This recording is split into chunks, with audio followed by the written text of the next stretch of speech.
raaf xoog leh baa dhici doona ay dhahay dawladda maanta tiidaad ha lagu taragala adoo waqti xun socda hadaa lagu qabta adaa shaqo isku leh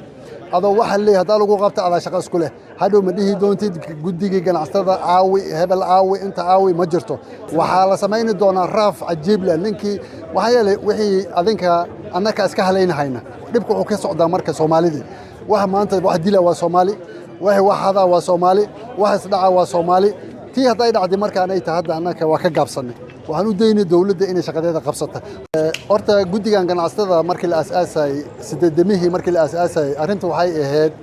nimanka Soomaalida ah oo martida ah oo wadanka joogan luqadaha garanayn aad loo dhibi jiray marka annaka waxaan dadkaasaan daafici jirnay laakiin hadda arrintu waa isbedeshay hadda Soomaalida laga celinaya marka tii iidaad waxay u baahan tahay markaan ay tahay maadaama arrintii ay soo gashay Soomaali